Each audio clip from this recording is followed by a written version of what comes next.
Muy buenas. Hoy vamos a hablar acerca de metodologías de estudio del comportamiento animal. Vamos a hablar un poquito acerca del comportamiento en fauna silvestre. Bueno, mi nombre es Carlos Alberto Martínez Chamorro. Bueno, primero tenemos que entender qué es la etología. La etología es una palabra que viene de la palabra griega ethos, que significa costumbre, y logos, que significa estudio. Entonces la etología realmente es el estudio científico del comportamiento animal, sus causas y sus funciones en su ambiente natural. Entonces, básicamente eso es etología. Entonces, cuando nosotros lo enfocamos hacia la fauna silvestre, eh, quiero comentarles, por ejemplo, que hay varias formas en las cuales se puede trabajar con animales silvestres. Nosotros en medicina veterinaria y zootecnia, nosotros vemos básicamente dos tipos de etología. Una que es la básica, donde solamente vemos la conducta y cómo se suplen algunas necesidades vitales básicas, no se tiene en cuenta el rendimiento o el manejo que se tenga que darle. Y la etología aplicada, que pretende solucionar algunos problemas de la crianza y la producción, eh, pero que se encuentran motivados por el comportamiento, o sea, como por ejemplo el acostumbramiento a la máquina de ordeño, el entrenamiento asertivo, bueno, algunas cosas. Entonces yo acá coloco la imagen de una bióloga que está trabajando en un ecoparque con un águila de páramo, ¿cierto? Entonces ella tuvo que haber hecho un proceso de entrenamiento muy fuerte con este animal. Ustedes ven que ella tiene un silbato en la mano, con ese lo llama. Ellos también usan muchos señuelos y presas para que ellos hacerles como una especie de espectáculo de cetrería en el sitio donde están para los turistas. Es una cuestión de educación ambiental. Es un animal que no puede volver a la selva otra vez de nuevo, ¿no? Creo que tiene un problema médico y por eso no puede volver. Pero entonces allí la tiene muy bien. En casos que ese animal fue entrenado gracias al conocimiento que esta persona tiene de la etología. Eso es en el bioparque, eh, lo que queda en Cota. Sí, bioparque de la reserva creo que se llama. Los objetivos de la etología. Mire, cuando nosotros hablamos de los objetivos de la etología, básicamente quiero referirme a que uno cuando hace etología está estudiando la conducta, el instinto y tratan de descubrirse algunas pautas que guían la actividad de los animales, ya sea una esa actividad innata o aprendida, o sea que ya nace con ellos, o algunos comportamientos que también pueden ser aprendidos. Entonces, en un Tiervegen tenemos dos objetivos grandes. Uno que es describir el comportamiento de los animales a partir de elementos sencillos de conducta. Y el otro objetivo es explicar cada uno de estos elementos. Entonces, para Tinbergen, Nicolás Tinbergen, les comento, era un científico muy famoso que junto con Conrad Lorenz y Carl von Frisch se ganaron un premio Nobel compartido por un estudio que hicieron en etología precisamente. Entonces aquí es donde nosotros vamos a ver las diferentes como escuelas o tendencias de la etología. Más adelante les hablo de eso. Entonces acá antiguamente se le determinaba el comportamiento, aunque todavía se le dice que el comportamiento es cualquier reacción que tenga un ser vivo ante un estímulo, ¿no? Entonces pueden suceder dos cosas, que haya actividad o no haya actividad. Entonces cuando hay actividad, puede ser una actividad social, miren los doloritos ahí dándose picos, eh, por ejemplo, en cuestiones de peleas también, el cuidado parental, bueno, etcétera. Hay varias condiciones. Y en la actividad no social, estamos hablando, por ejemplo, para autopreparación, alimentación, locomoción. O sea, eso tiene que ver que el animal solo es capaz de hacerlo. Cuando hablamos de no actividad, estamos hablando de descanso o de sueño. Mire, yo creo que aquí en esas dos fotos de la derecha son dos aves que pertenecen al mismo grupo, pues son caprimúlgidos. Uno es el chotacabras que está arriba. Ustedes lo ven que está bastante mal de plumas y eso está en un centro de rehabilitación donde lo están recuperando y yo creo que ese animalito jura y cree que nadie lo está viendo. Porque bueno, al tener una condición de colores aposemáticos, o sea que son colores crípticos que se camuflan en la selva, pues obviamente van a tener cierta ventaja, ¿cierto? Y lo mismo el animalito que está abajo, el animalito que está abajo es un pajarito, también que ellos, es el guardacaminos, esta foto la tomé yo en Leticia, plena selva. Entonces es un animalito que costó trabajo verlo, pero gracias a las personas experimentadas con las que andaba lo pudimos ver. Debemos entender de que cuando nosotros hacemos una descripción de un comportamiento debe ser clara y concisa, ¿cierto? Entonces esa descripción puede ser, por ejemplo, la descripción funcional de un comportamiento como tal. En este caso yo coloco acá los ejemplos que se tienen los herpetólogos para describir el ataque de un animal, por ejemplo una serpiente. Entonces, y hablamos de descripciones empíricas que son no extensivas, describen, bueno, generalmente las descripciones empíricas son hechas de forma no refutada, o sea, no está comprobada, y no es muy específica en algunas cosas. Se refiere, por ejemplo, a la función de algunas partes del cuerpo, algunos movimientos, algunas posturas, ¿cierto?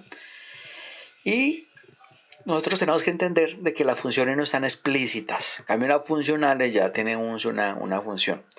Entonces aquí es donde yo, por ejemplo, les cuento a ustedes, si ustedes ven una serpiente en esa posición, bueno, pues ahí está a punto de avanzar, está como preparándose, está haciendo una cantidad de cosas, pero no está en una condición de ataque como tal, ¿cierto? Entonces hay que pensar en eso.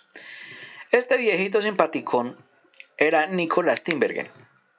Sí, este señor que yo les decía hace un rato, él propuso 4 preguntas en las cuales proponía cómo debe basarse la investigación en etología. Entonces la primera, estamos hablando de las causas próximas, o sea, aquello que desencadena y finaliza la conducta en cuestión.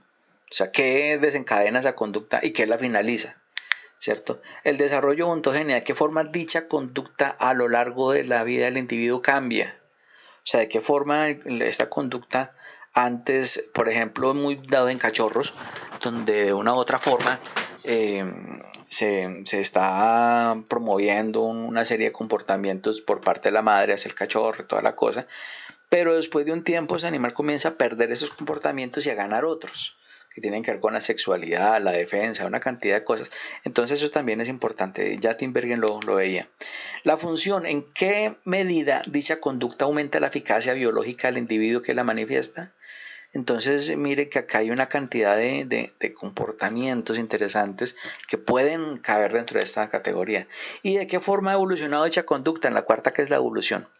Entonces, también hay que entender que cuando uno habla en biología de comportamiento, no estamos refiriéndonos solamente al momento actual, sino también a lo que ha pasado antes, a lo que puede suceder después, ¿no?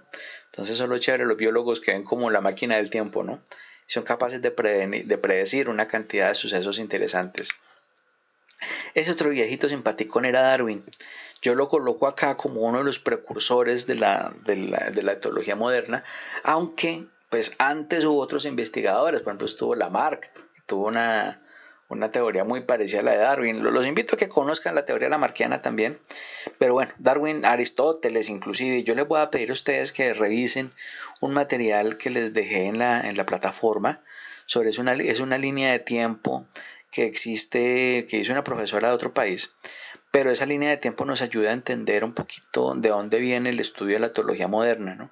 Inclusive se dice que de Aristóteles, el hombre, yo les comentaba a ustedes en otra clase, que Aristóteles describió de una forma muy pormenorizada la forma en como 2 palomas empollaron a sus huevitos para luego sacar pichones, ¿cierto? Eso se demoró mucho tiempo este señor haciendo eso.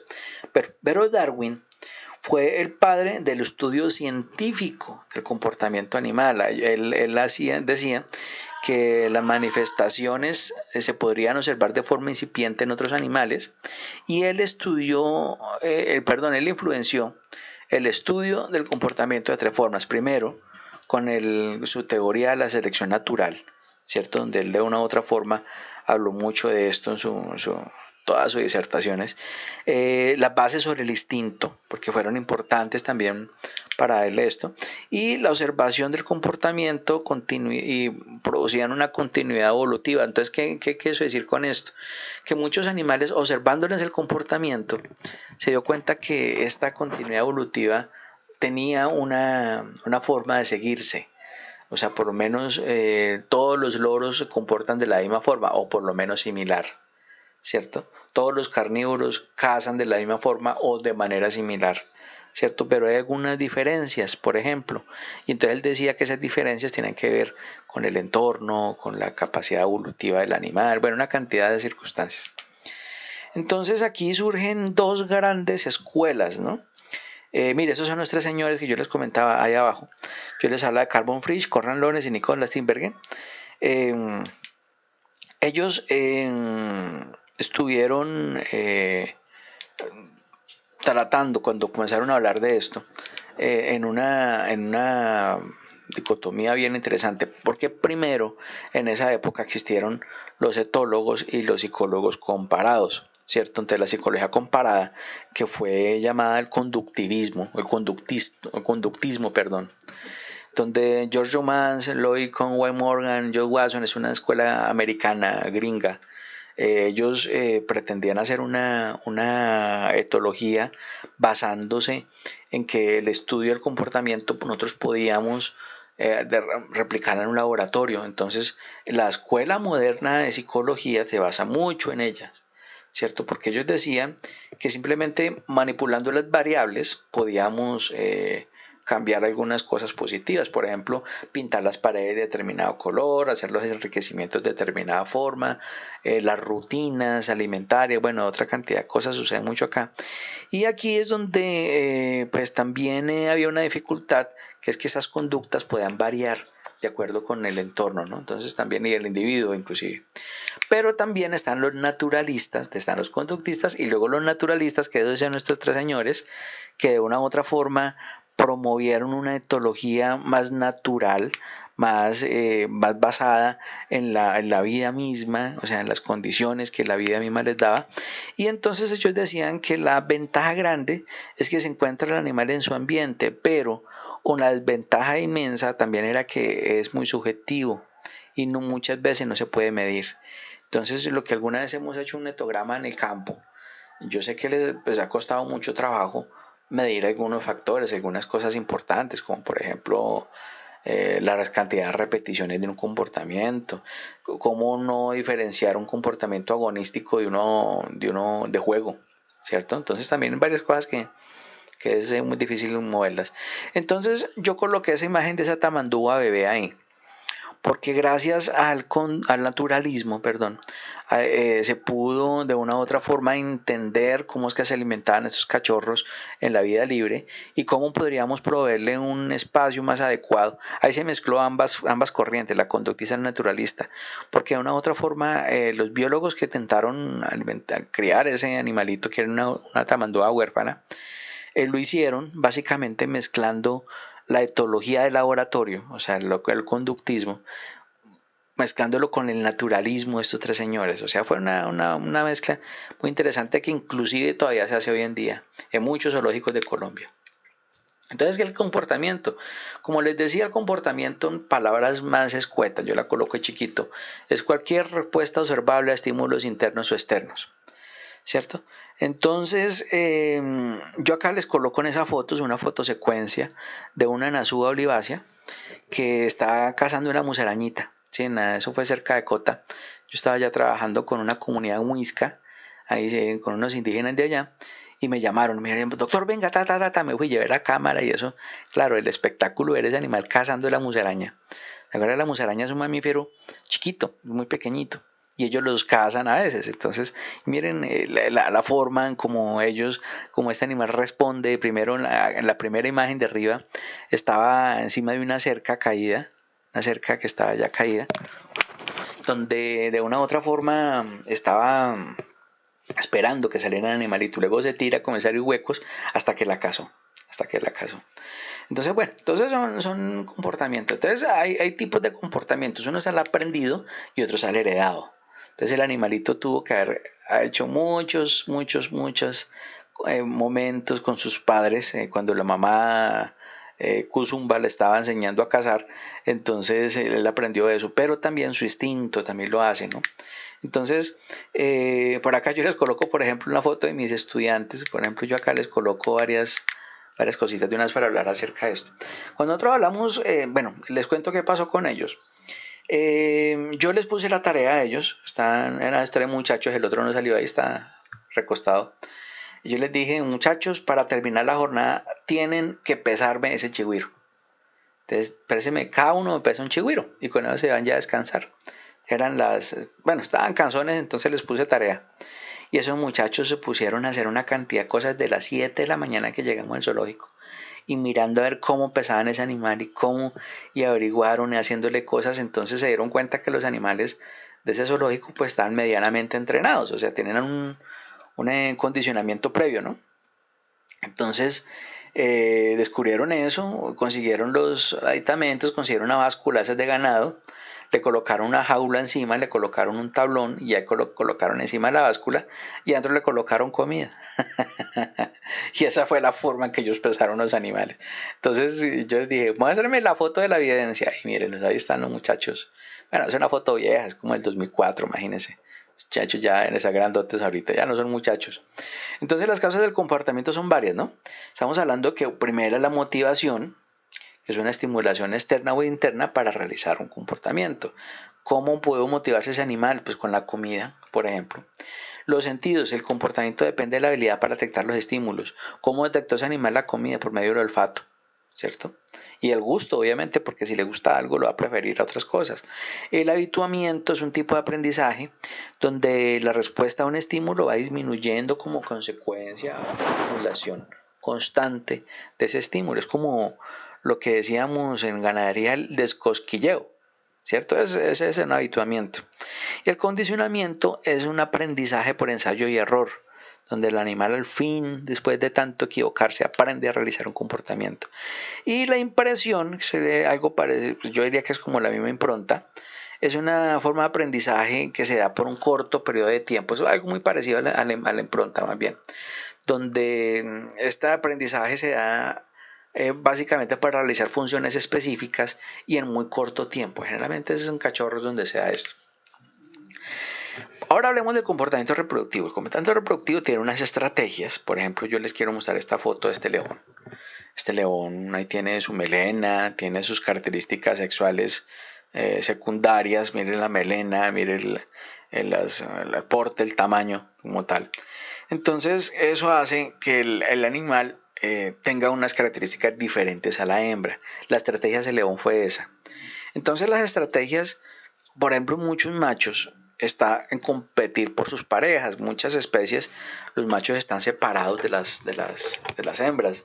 Y al estar separados, pues obviamente, pues hace que ellos se peleen más adelante de otra forma, ¿no? Permítanme. Entonces al pelearse, tienen una capacidad de un éxito mayor o no, de acuerdo con sus características, ¿no? Esto también hace que las hembras puedan promover, evitar caer en errores, que se vuelvan más selectivas, y los machos desarrollan comportamientos o estructuras para atraer a las hembras. O sea, ellos tienen que demostrar que tienen un buen potencial genético para reproducirse, que de otra forma pues no habría manera de que lo hicieran. Entonces por eso es que los machos en muchas especies son muy diferentes a las hembras. Entonces aquí nosotros entramos a un cuento que es la selección sexual. Mire, estas son una pareja de Pterolosus torquatus, que es un tucán nuestro. Esta foto la tomé yo en Armero, Guayabal, ¿cierto? Fue el primer reporte que se hizo de esta ave en Armero. Eso fue en el 2012, que por primera vez que se registra en la Universidad del Tolima este animalito. Y pues miren que ambos animales son muy parecidos, ¿cierto? Entonces pues, no aplica lo de el dimorfismo, ¿no?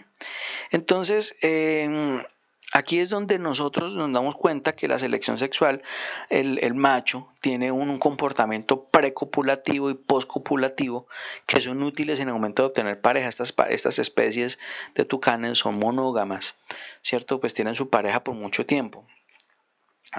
Entonces, pues obviamente el macho hace alarde de algunas cosas interesantes durante la crianza, antes de la crianza, en la precópula, consiguiendo pareja o una cantidad de situaciones, y ayuda en la crianza. Entonces es muy útil de pronto la supervivencia de estos animales. Mire que estamos hablando ya de varios tipos de de integración sexual. Antes habíamos hablado de animales solitarios que se unen solamente en la época de reproducción y ahorita estamos hablando de animales que viven en parejas, ¿cierto? También tenemos el caso de quienes se reúnen por conveniencia, ¿no? Mire, yo les contaba ya un ejemplo de lo que pasaba en esta foto. Eso es una pequeña orgía de serpientes donde la hembra atrae a los machos y ahí miran cómo se reparten la cosa, ¿no?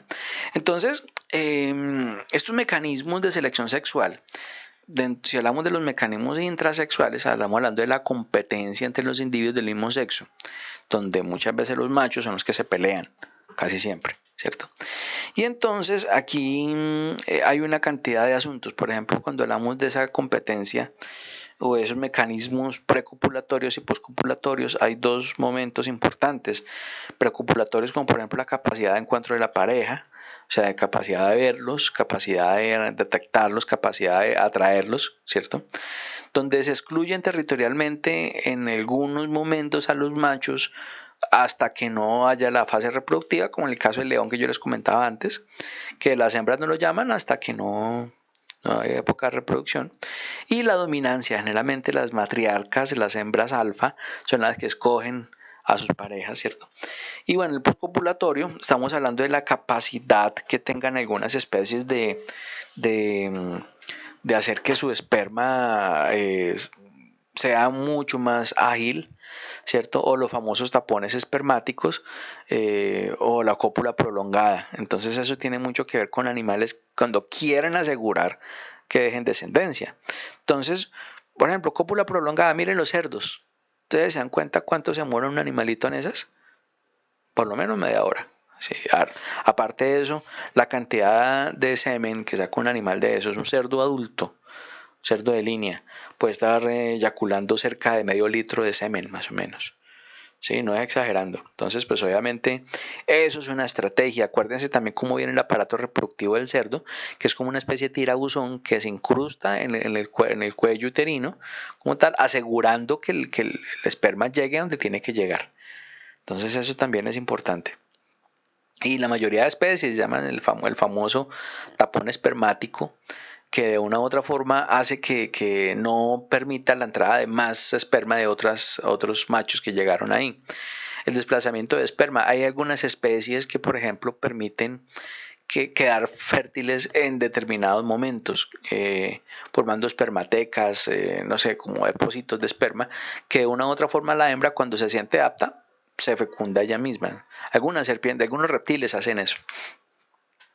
Cuando estamos hablando de los mecanismos de selección sexual, ya hablamos de la intrasexual, hablamos de la intersexual, donde hablamos de las características secundarias que tienen los pretendientes, o sea, donde la hembra generalmente es la que escoge una pareja. Miren, por ejemplo, este pajarito, ese es un macho. Ese es un cicalifraeola, que es el canario nuestro, el canario costeño que llaman otros.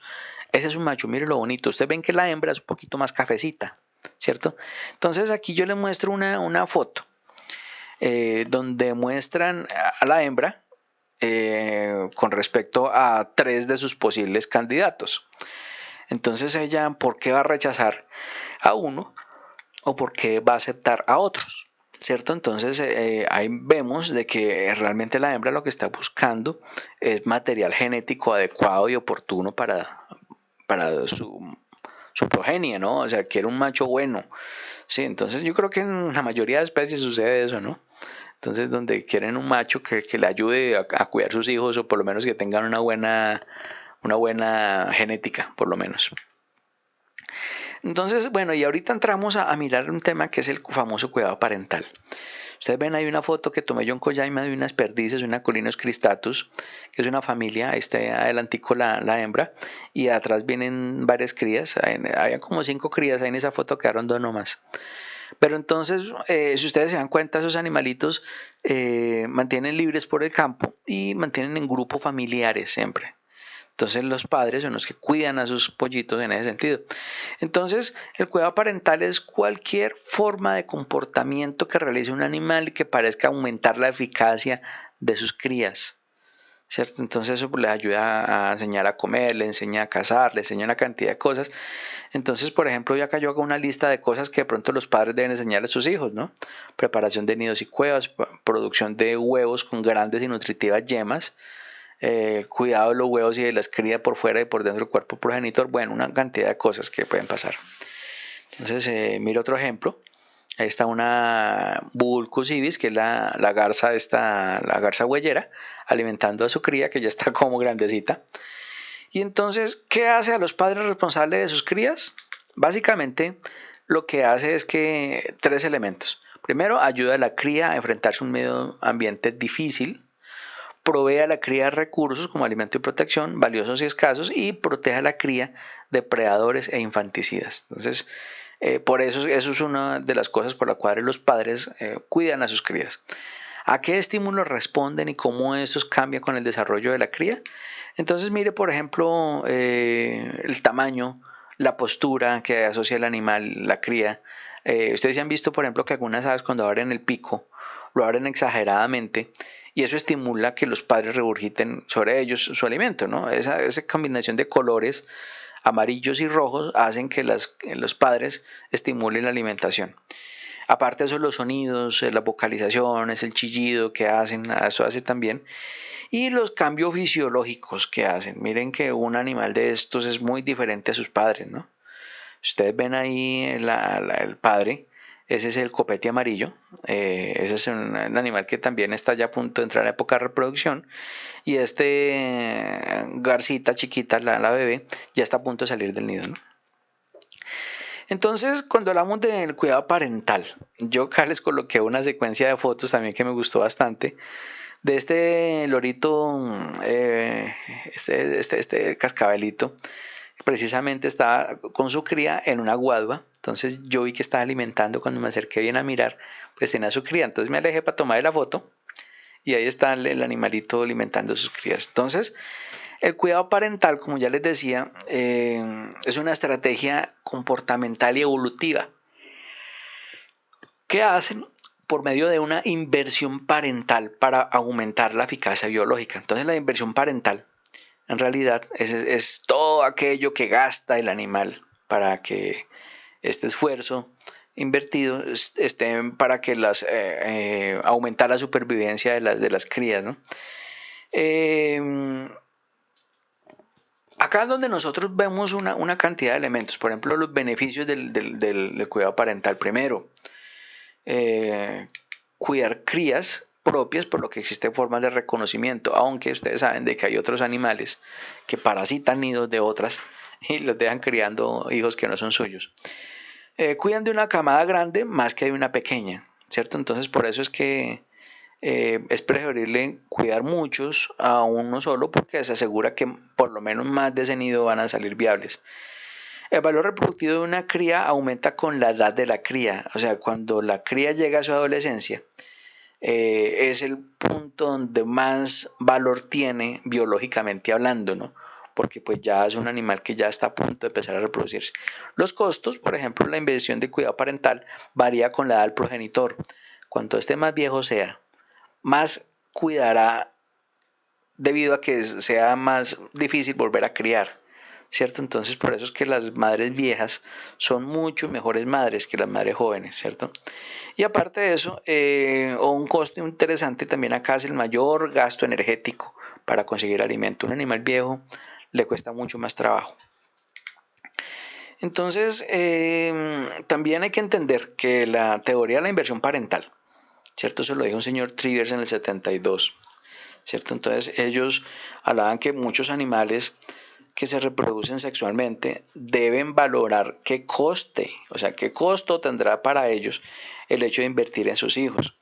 Entonces eso lo hacen básicamente para definir si se meten o no en ese chicharroncito, ¿no? Entonces por eso la naturaleza ha hecho varias estrategias. Una de esas estrategias están los animales precociales y otros los altriciales. Cuando hablamos, miren, la foto de abajo, vemos una ave altricial, que es de la izquierda, o sea, una ave que no nace desarrollada, es una ave que no tiene, que depende de sus padres muchísimo. Y está la precocial a la derecha, que cuando ya nace puede defenderse por sí mismo. Entonces recuerden un pollito cuando nace, ¿cierto? Que ya cuando nace está viable para caminar y seguir comiendo. Pero por ejemplo, miren un canario, cuando nace es una masa de carne sin plumas y que los padres toca alimentarlos. ¿Sí? Entonces es un ejemplo también para eso. En la foto al lado, la foto grande de A y B, está mostrando también, por ejemplo, los animales super precociales a los super altriciales, haciendo esa diferencia cuanto al incremento del cuidado parental, ¿cierto? Y abajo está mostrando, por ejemplo, la forma de nidificar, que algunos colocan los nidos directamente sobre los huevos, directamente sobre el piso, como algunas ratitas, u otras hacen nidos complejos y bastante elaborados, como el de los colibríes o algunos vencejos, ¿cierto? Entonces aquí ese incremento en ese gasto, ¿valdrá la pena? Entonces, bueno, ahí estamos mirando un par de ejemplos. Bueno, las expresiones de comportamiento reproductivo. Acá yo quiero hacer énfasis en una cosita. Entonces, que básicamente son muchas más de las que muestro acá. Pero acá yo quiero hacer énfasis, por ejemplo, en estas garzas, en Bubulcus ibis. Ustedes, esta foto la tomé aquí cerquita de Ibagué. Eso en la parte de atrás de Puerto Perú, en el cañón del Conveima, o sea, en la parte derecha, donde se alcanza a ver la cascada de la Estrella. Es una cascada muy grande, muy hermosa. Aquí es donde nosotros vemos una diferencia grande. Estas garzas que yo les estoy mostrando acá están en época de reproducción. Ustedes ven el color más rojo, más rojizo del pico de esta ave. Normalmente es amarillo, pálido inclusive. Entonces me pareció interesante mostrarles esto. Luego tengo unas fotos que tomé de otro lado un poquito más claras. Y miren, por ejemplo, los cuernos de este venado, ¿cierto?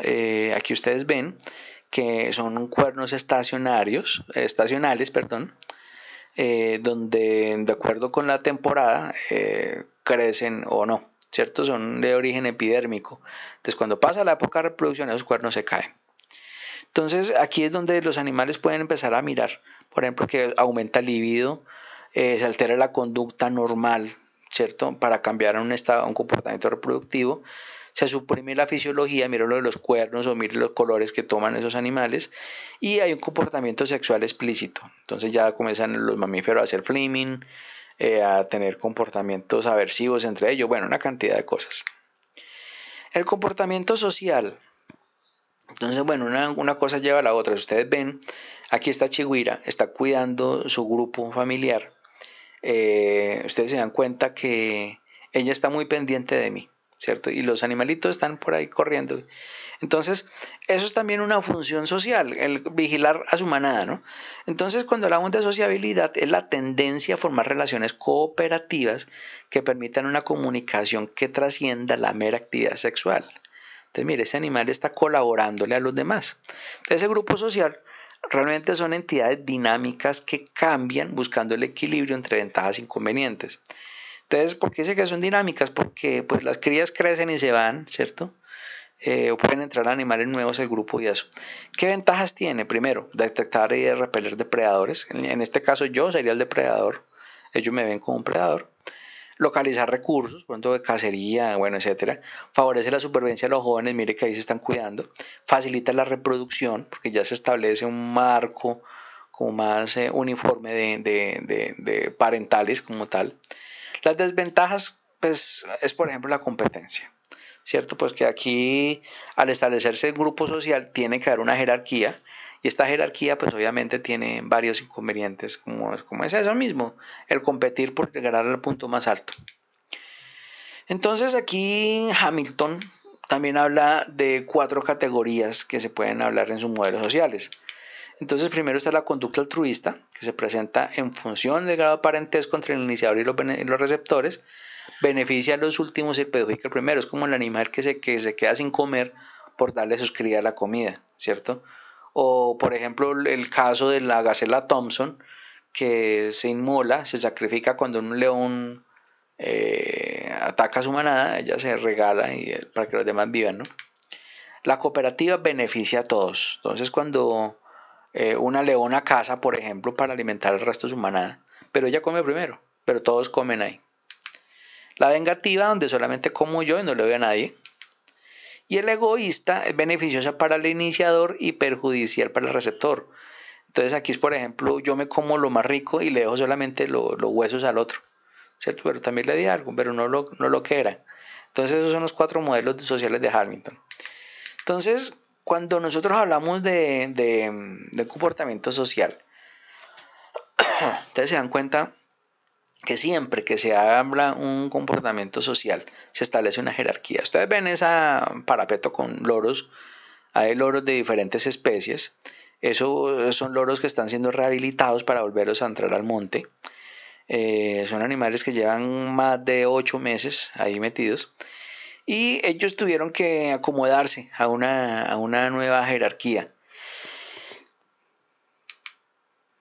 Entonces, miren, ¿qué pasa con las jerarquías? Primero, hay que mirar que las jerarquías dependen también de un comportamiento social, que depende de la frecuencia y naturaleza de este. O sea, ¿qué comportamiento vamos a favorecer como de las jerarquías? Y estas jerarquías, al establecerlas, genera algo de estrés. Entonces, estrés también es importante para ellos, que pueden muchas veces generar condiciones inmanejables en condiciones de hacinamiento, o sea, provocando diferentes cosas. Entonces hay diferentes clases de grupos sociales que son agregaciones, que son agrupaciones de animales de una o varias especies en un mismo ambiente sin ningún tipo de atracción social. Es por ejemplo el rebaño, un rebaño, ¿cierto? Que se acomodaron los animales pues para por algún beneficio, una venta o para el sacrificio, alguna cosa. En el caso de esos conejos que los acomodaron ahí porque no tienen otra manera, ellos mismos se fueron organizando después. Y los grupos anónimos que se reúnen por atracción social pero no se conocen individualmente. Entonces a veces, por ejemplo, como el caso de la reproducción, ¿cierto? Entonces, pueden ser, por ejemplo, abiertos que permiten la incorporación de los individuos o cerrados, ¿cierto? Entonces eso también es importante que se aprendan a reconocer ambos.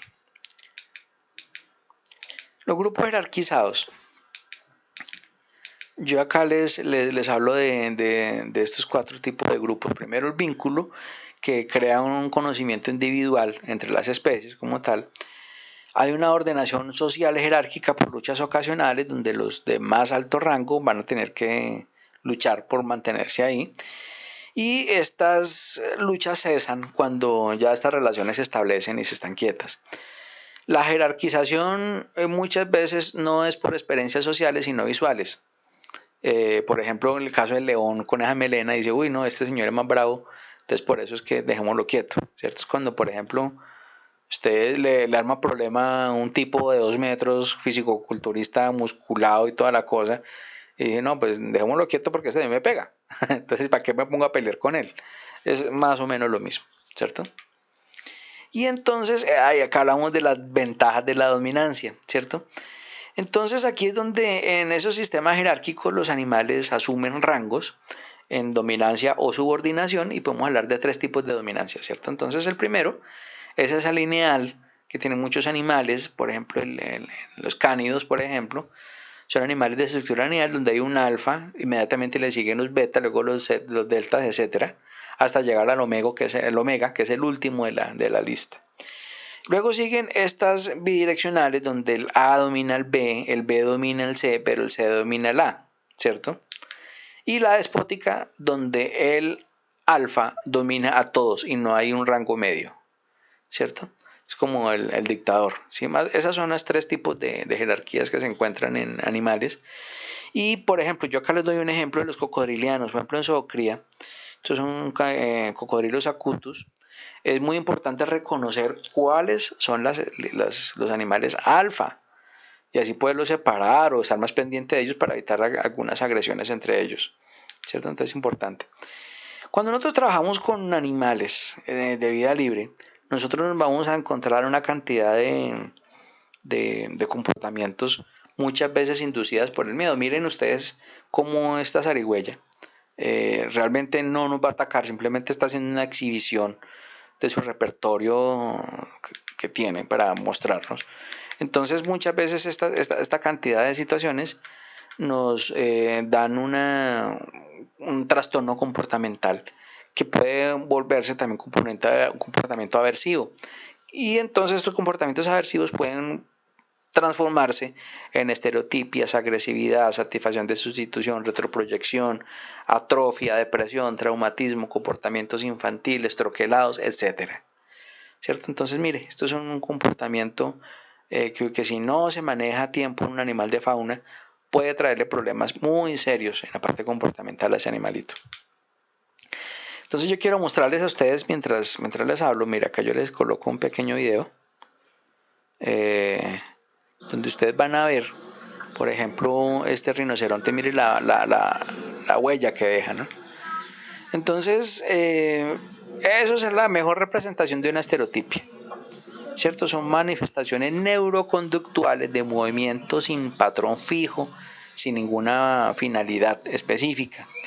Y es una expresión fenotípica de una alteración grave del desarrollo. Yo creo que los que tienen mascotas alguna vez la han visto. Algunas de esas estereotipias a sus animales, por ejemplo, el perseguirse la cola, el cazar moscas, bueno, moscas imaginarias, ¿no? Entonces las estereotipias, para que ustedes la aprendan a reconocer, siempre cumple con 3 características. La primera es que el modelo patrón conductual que se produce siempre es morfológicamente idéntico. Ustedes voy a colocar otra vez el videito.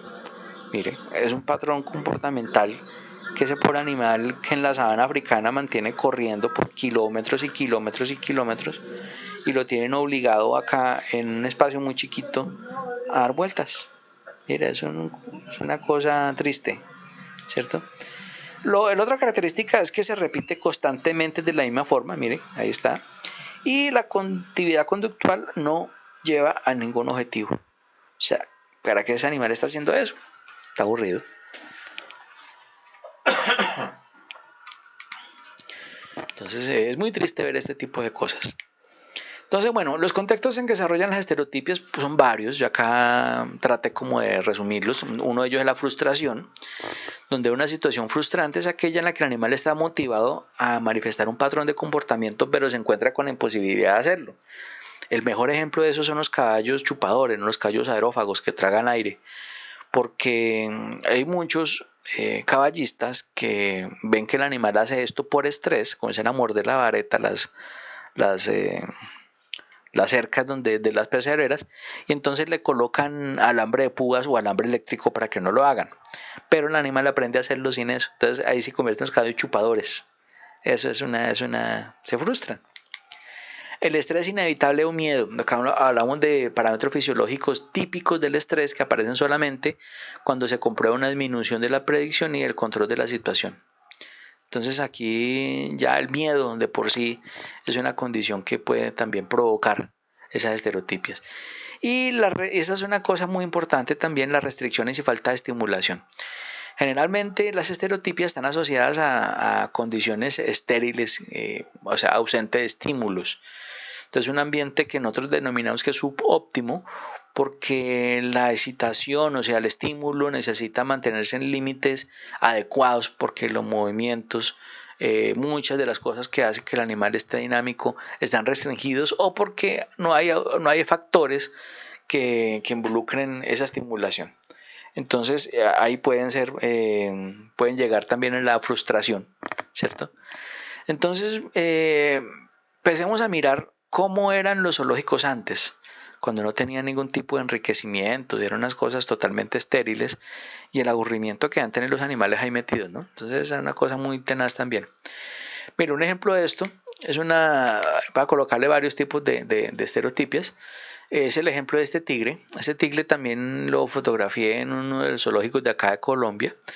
Me pareció muy curioso porque en esa época esas cámaras digitales eran muy caras, estoy hablando de hace muchos años, y entonces me prestaron una camarita muy buena en esa época. Entonces yo traté como de predecir el momento en el cual el gato, siempre que caminaba de lado a lado, me miraba.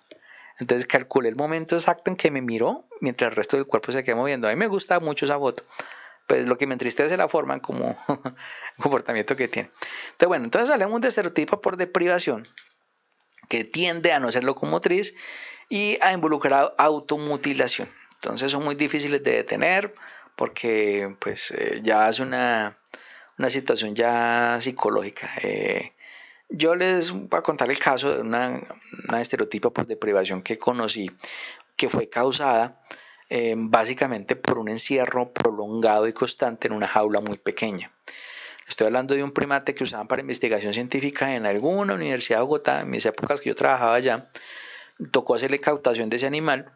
El animal se estaba quitando pedazos de piel de la espalda. O sea, cogía sus manitos con las uñas, se rascaba y era tanta la rasquiña que sentía que se arrancaba a pedazos. Entonces era un caso muy triste, ese animal tocó eutanasiarlo, ¿cierto? Las estereotipas por enjaulamiento, esas, por ejemplo, la que le mostré ahorita del rinoceronte es el típico ejemplo, ¿no?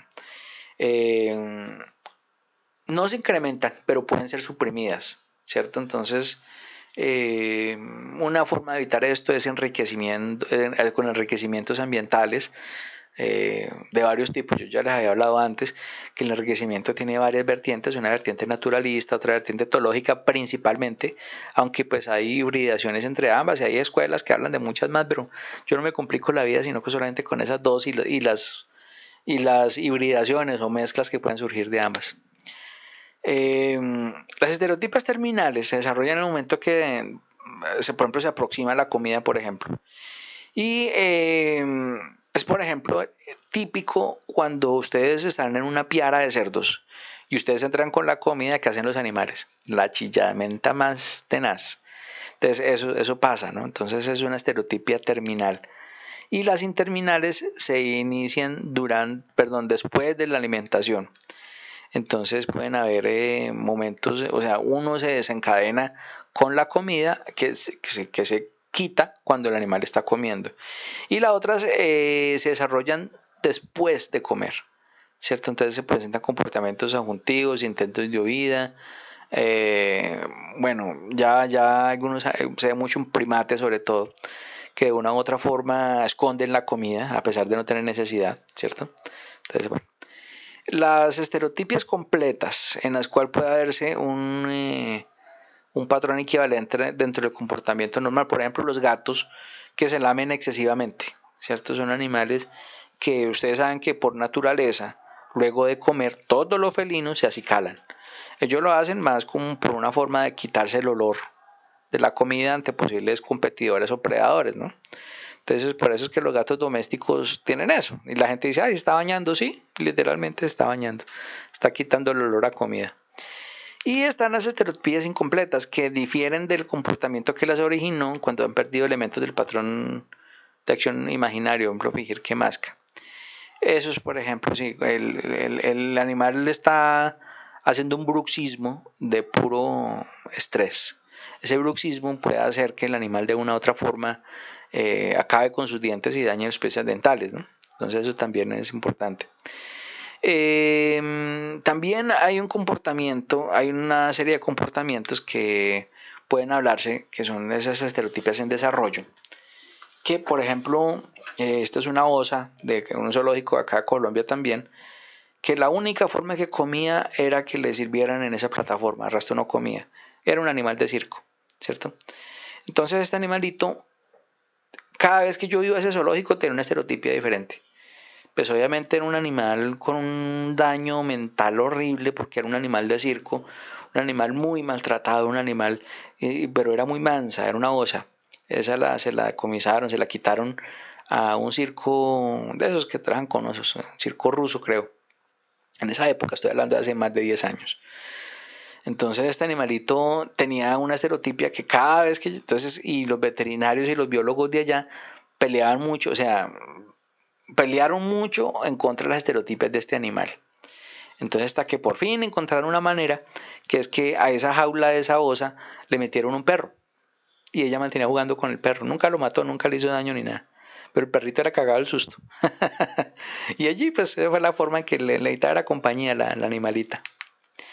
Las estabilizadas son más difíciles de interrumpir o de desalentar porque muchas veces no desaparece. Yo acá en una foto antes le mostraba el ejemplo de una osa de anteojos, de una parejita de osos de anteojos. Yo no sé si ustedes se acuerdan una novela que salió esta muchacha Connie Camelo, llamada Los Reyes, que sale este carriazo haciendo de boy, ese. Y entonces Connie Camelo hacía el papel de la chica, de la hija de este señor que cantaba, ¿cierto? Y entonces tenía una forma como de moverse toda particular, ¿cierto? Así se movían estos osos. Entonces eran como unos bailarines, así. Entonces eso también es una situación que a pesar del tiempo no se pudo eliminar esa condición. Los tipos de estereotipias nosotros los manejamos en varios grupos. Bueno, me perdonan la perrita que está ladrando, no la puedo callar. Hay varios tipos de estereotipias, motoras o vocales. Entonces, con las motoras están con el cuerpo, con balancearse, mecerse, girar sobre sí mismo. Las de deambulación con el paseo estereotipado, con la cabeza, que es la actividad citacoide, como por ejemplo esta cantante que yo les decía, Connie Camelo, cuando bailaba así con la cabeza, moviéndola para todos lados y en los hombros quietos. Girarla, inclinarla, por ejemplo, esos son estereotipias motoras. E ir con las manos, mirarse las manos, sacudirse las manos, rozar dos objetos simulando una acción. Eso es muy dado también en algunos primates, los primates más que todo. Y las vocales está, por ejemplo, en la imitación de sonidos, sobre todo en loros y algunos ungulados, que tienden a imitarlo a lo que escuchan, ¿no? Algunos caballos, por ejemplo. Bueno, algunos equidos, perdón. Mire, este es el miquito que yo les decía que tocó hacer la eutanasia. Ese es un animalito que estaba muy mal, comportamentalmente hablando. Y pues también se está desarrollando, aparte de la estereotipia, un cuadro de agresividad bastante fuerte. La agresividad son aquellos comportamientos que llevan al daño o a la destrucción de un objetivo. Entonces esa agresividad de varios tipos, una con daño, está asociada a una respuesta donde el animal muestra signos que son específicos de amenaza, ¿cierto? Y puede estar inducida por muchos factores como el miedo, el dolor, cuestiones sexuales, por dominancia protectora, materna, aprendida, bueno, una cantidad de factores que la agresividad tenemos que aprender a reconocerla porque de una u otra forma nosotros podemos aprender a manejarla. Si nosotros manejamos un animal de estos en un zoológico, un lugar de paso, alguna cosa, sabiendo que desencadena el momento aversivo, pues podemos mirar qué sucede. Pero hay agresividades de las cuales no conocemos la causa, que está redirigida, ¿no? Entonces muchas veces es porque el animal de pronto tiene una psicopatía, ¿cierto? Es posible también, aunque también a veces es por cuestiones genéticas. Por ejemplo, mire, me gusta mucho colocar el ejemplo de la raza Bull Terrier. Ustedes saben que la raza Bull Terrier de perros tienen un problema con la captación de serotonina. Cierto que eso hace que ellos, bueno, y otras razas también, pero esta es la que más tiene esto. Cuando ellos empiezan una actividad, se obsesionan con ella y no la acaban pronto. O sea, un ejemplo que les quiero yo colocar acá, ¿cuál es? Por ejemplo, al ataque. Ellos atacan y no paran hasta que no se cansan o prácticamente, o sea, ellos no tienen esa saciedad. Si son animales impulsivos y compulsivos. Entonces, de una u otra forma, esto, por ejemplo, puede ser una agresividad redirigida, ¿cierto? Y si nosotros encontramos el disparo o lo que dispara ese momento, pues debemos aprender a manejarlo adecuadamente.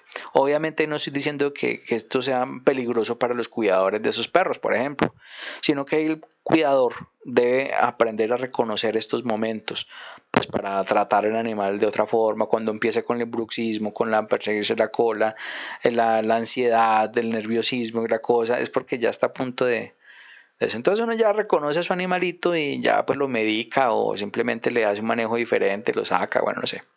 Hay muchas cosas que suceden. La agresividad también puede darse sin daño. Está asociada a algunas situaciones, por ejemplo, un ejemplo que yo les coloco acá es, por ejemplo, en la cópula. Mira, ahí está, ven ustedes como esta Eira bárbara, en el llano le dicen Taira Ulamá. Le coge el cuellito a la nena mientras se copula con ella. Mientras tanto, hay otro oportunista tratando de dañarles el juego, ¿no? O en el juego que tienen algunas especies, mientras están jugando, juegan brusquito, por ejemplo. Entonces, esa es agresividad que es como un aprendizaje. Otras causas puede ser de la agresividad, puede ser un mal genio del animal. Ellos también tienen su temperamento. Entonces hablamos de irritabilidad, automutilación, bueno, y otra cantidad de cosas. O hipertestosterismo, o sea, cuando el animal tiene sus gónadas produciendo mucha testosterona, eso también puede provocar un problema de hiperagresividad, que se corrige pues obviamente castrando ese animal. Compañeritos, muchísimas gracias, de verdad yo les agradezco mucho tenerme la paciencia de escucharme. Entonces, por favor, revisen en la plataforma que yo les voy a dejar una actividad que yo sé que les va a parecer muy interesante. Ahí hablamos en la plataforma, yo les explico cómo es esto. Bueno, muchachos, muchísimas gracias y nos vemos entonces.